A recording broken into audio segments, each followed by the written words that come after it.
Black comedians are today some of the biggest and most sought after stars in Hollywood. While controversy over issues such as Oscars So White are still prevalent, comedy is one area of American film where black actors have taken the initiative to not only make films, but to do so on terms that do not betray black American culture. Through comedy, the black comedian is a progressive figure who sheds light on the reality of black people and black issues and presents them to the mainstream. You realize if they nominated host, I wouldn't even get this job. But it has not always been this way. Almost any form of humour requires some sort of scapegoat to serve as a punchline. And in the forms of black comedy that were embraced by the mainstream in the earliest days of cinema, the scapegoats were, counterintuitively, black people. Well, where do we go from here? Arm and Queen come in this morning. Let's go down to the Neb and see what you brought in. During the 1920s, black actors who made names for themselves on the vaudeville circuit were beginning to break their way into Hollywood. While they were enormous successes in their own right, they did so by indulging in negative and regressive stereotypes. One of the earliest, Stepin Fetchit, played the part of lazy, dull, dim-witted comic relief characters. I tell you, y'all don't want him. The uniform just about fits me. Similarly, Mantan Moreland, who came after him in the 1940s, although a master of comedic timing, often played the role of a chauffeur with permanently bulging eyes, depicting a constant state of fright. These comedians, though enormous milestones in the history of black American comedy, became successful by acting as a cultural buttress to societal racism.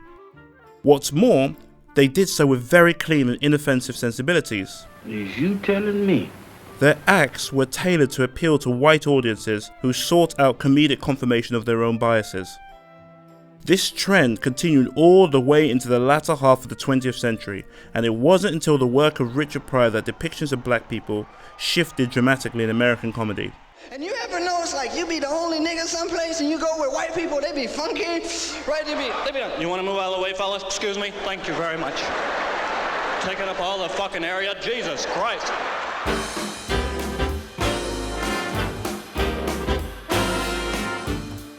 Pryor was bold and not afraid to be offensive. He reclaimed once oppressive taboo words in his stand-up and spoke of the harsh reality of his background. I don't want to never see no more police in my life. At my house. Taking my ass to jail. His comedy was innovative in that it spoke directly to black people about black lives, and as a result he ironically made a larger and more enduring impression on both black and white audiences than any of his predecessors. It's no surprise that Pryor was hastily sought out by Hollywood as he rose to fame on the comedy circuit. His roles were often that of show-stealing cameos or as one half of buddy comedy capers. It's a bad hat you got on. Give me $5 for it. It's yours. Thank you. Pay the man. What? Pay the man. Rather than cashing in on his outrageous and controversial persona, Pryor proved himself to be an extremely versatile and gifted actor. The ferocity of his live show was toned down significantly for his comedy roles, but his impact on Hollywood is undeniable. He opened the door to more versatile and larger roles for black comedians and came to represent a much truer reflection of black American society. What do you mean I'm not white? Why didn't you tell me this before? If Richard Pryor represents the fall of the wall, then Eddie Murphy represents the birth of empire. Standing firmly on the shoulders of Pryor, Eddie Murphy was Hollywood's first real black A-list comedian. Ladies and gentlemen, Eddie Murphy! Another entertainer recruited into movies on the strength of their live routines and sketches, Murphy's filmography contains some of the most successful and highly regarded comedy films ever made. Oh, this is beautiful! I can't believe. Thank you. I just don't know what to do. Glory be to God. Praise Jesus. Look at me. Starting out in Pryor's tradition of buddy comedies, Murphy was quick to become a leading man and the key selling point of the movies he starred in. Eddie Murphy, Beverly Hills Cop. One of his classics, Coming to America, is a rare example of a film in which Africans are not portrayed as bitterly poor, backward people, but as sophisticated, educated, and sometimes eye-wateringly wealthy. Perhaps different to Westerners, but certainly not deficient. We're in New York now.